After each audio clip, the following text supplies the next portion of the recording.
بسم اللہ الرحمن الرحیم لا حول ولا قوة الا باللہ العلی العظیم وفوض امری الی اللہ ان اللہ بصیر بالعباد الحمد للہ رب العالمین والصلاة والسلام علی اشرف الانبیاء والمرسلین وعلى آله الطيبين الطاهرين المعصومين ولعنة الله على أعدائهم أجمعين أما بعد فقد قال أبو عبد الله الحسين عليه الصلاة والسلام الناس عبيد الدنيا والدين لعق على ألسنتهم يحوطون ما دارت معائشهم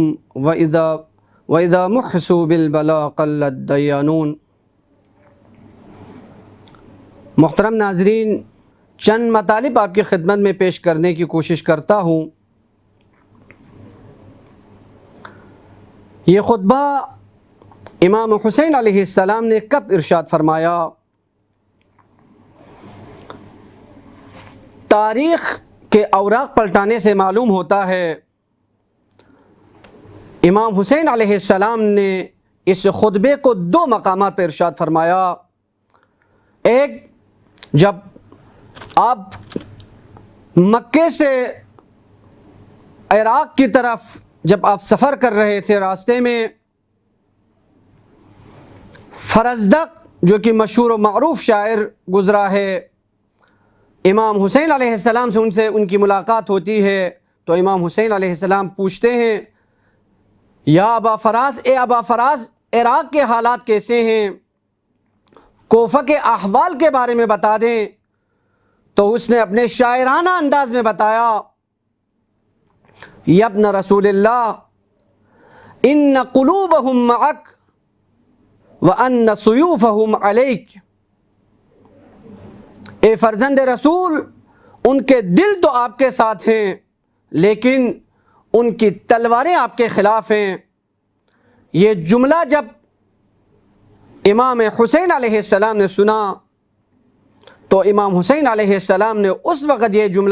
یہ خطبہ ارشاد فرمایا اپنے اصحاب کے لیے۔ سرزمین کربلا میں جب آپ نے قدم جمایا، فَأَقْبَلَ عَلَىٰ أَصْحَابِهِ فَقَالَ، تو اپنے اصحاب کی طرف آپ متوجہ ہوئے اور آپ نے یہ خطبہ ارشاد فرمایا، یہ حضرت انسان حقیقت میں دنیا کا غلام ہے، یہ درہم و دینار کے پیچھے جاتا ہے، لیکن وَالدِّينُ لَعْقٌ عَلَىٰ أَلْسِنَتِهِمْ، یہ دین ان کے لقلقِ زبانی ہے، یہ دین ان کی زبان کی حد تک ہے، ان کے دل و جان میں ابھی یہ دینداری نہیں آئی ہے۔ تو پھر یہ کب معلوم ہوگا یہ حقیقت میں دیندار ہے یا نہیں ہے؟ حقیقت میں یہ متدین ہے یا دنیا طلب ہے؟ کیسے معلوم ہوگا؟ تو امام نے ایک معیار بیان کیا، وَإِذَا مُحِّسُوا بِالْبَلَاءِ قَلَّ الدَّيَّانُونَ، یہ اس کی دینداری اور اس کی دنیا طلب یہ اس وقت معلوم ہوگا، وَإِذَا مُحِّسُوا بِالْبَلَاءِ، جب امتحانات اس کے مقابلے میں آ جائے، جب اس کے سامنے مشکلات آ جائیں تو اس وقت معلوم ہوگا یا وہ کتنا پانی میں ہو اور کتنا خشکی میں ہے، کتنا یہ شخص دیندار ہے اور یہ کتنا یہ لقلق زبانی طور پر یہ دین کہہ رہا تھا۔ یہ انسان دیندار اس وقت تک دیندار ہے، اس وقت تک دین کے ساتھ چل رہا ہے جب تک اس کی معیشت، جب تک اس کی دال و روٹی چل رہی ہو، جب تک وہ آسائش میں ہو، جب تک وہ رفاہ میں ہو، اس وقت تک لقلق زبانی میں دین کہے گا، لیکن اس کی حقیقت جب اس پر امتحان آ جائے، جب اس پر سختی آتی ہے تو معلوم ہوگا کہ یہ کتنا دیندار ہے اور کتنا یہ بے دین ہے، کتنا یہ دنیا طلب ہے، یہ کتنا حق پرست ہے اور یہ کتنا باطل میں ہو، اس وقت معلوم ہوگا۔ اور تاریخ کے اوراق پلٹانے سے ہمیں معلوم ہوتا ہے حقیقت میں امام علیہ السلام نے جو ارشاد فرمایا تھا، فَإِذَا مُحْسُوا بِالْبَلَاءِ قَلَّ الدَّيَّانُونَ، امتحانوں سے معلوم ہوتا ہے جب سخت امتحانات آتے ہیں تو قَلَّ الدَّيَّانُونَ، حقیقت میں دیندار بہت ہی کم رہتے ہیں۔ تاریخ بشریت میں آدم سے لے کر خاتم تک اگر مطالعہ کرتے ہیں تو حق کی پیروی کرنے والے قَلَّ الدَّيَّانُونَ، دیندار اور انبیاء کے ساتھ دینے والے بہت قلیل اور کم افراد رہے ہیں، اور ہمیشہ باطل کے ساتھ کثرت رہی ہے، اور ہمیشہ باطل کے ساتھ زیادہ لوگ رہے ہیں۔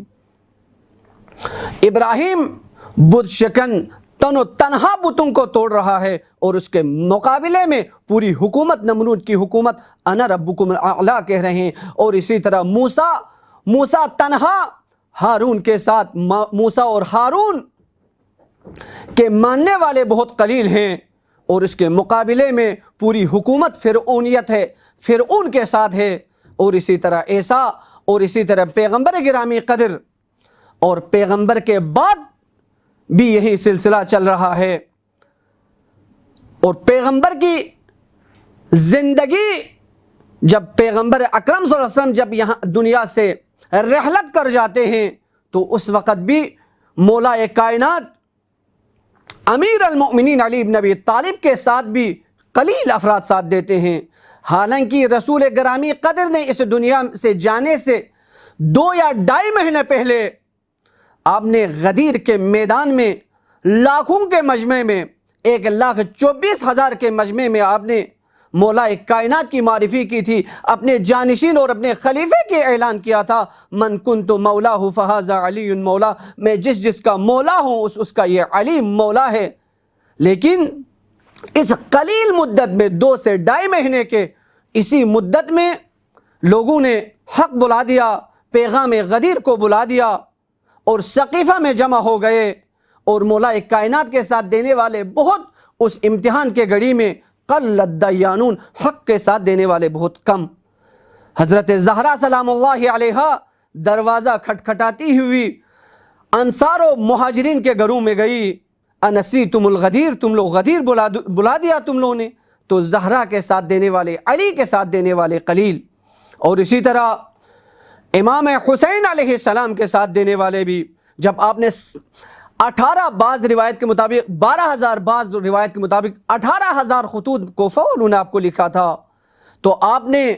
ان کی حقیقت کو جاننے کے لیے، ان سے امتحان لینے کے لیے، آپ نے اپنے نمائندے کے طور پر مسلم بن عقیل کو سفیر بنا کے کوفہ بھیج دیا۔ تو آپ کے ہاتھ میں، آپ کے سفیر کے ہاتھ میں تقریباً 18,000 لوگوں نے بیعت کی، لیکن جب امتحان کا وقت آتا ہے، جب سختی کا وقت آتا ہے، قَلَّ الدَّيَّانُونَ، سفیر حسین کے ساتھ دینے والے، مسلم ابن عقیل کے ساتھ دینے والے کتنے افراد رہ گئے؟ مسلم ابن عقیل کے ساتھ دینے والے انتہائی کم رہ گئے، بلکہ آخر وقت میں یہ 4-5 بندے جو ساتھ دینے والے تھے، وہ بھی مغربین کے بعد، وہ بھی اندھیرے سے فائدہ اٹھاتے ہوئے وہ بھی غائب ہوئے، تک وہ تنہا رہ گئے۔ کیوں؟ اس کی علت کیا ہے؟ جب سختی میں انسان آتا ہے تو اس وقت معلوم ہوتا ہے کہ وہ کتنا دیندار ہے، اور کتنا دنیا طلب ہے، کتنا ریاست طلب ہے۔ یہ دنیا کے درہم و دینار، یہ مال و دولت، اور یہ دنیا کے جو منصب، یہ بہت خطرناک چیز ہے۔ اور کربلا کے اس واقعے میں بھی تاریخ کے اوراق پلٹانے سے، تاریخ کا مطالعہ کرنے سے معلوم ہوتا ہے، اسی درہم و دینار اور مال و جائیداد کے لالچ دینے کی وجہ سے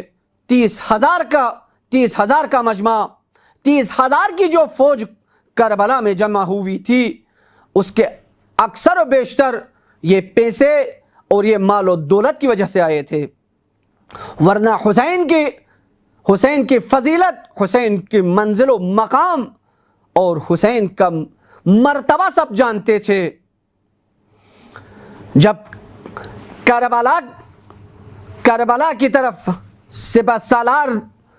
کر کے عمر سعد لعین کو جب بھیجا جا رہا تھا، تو ابن زیاد لعین نے اسے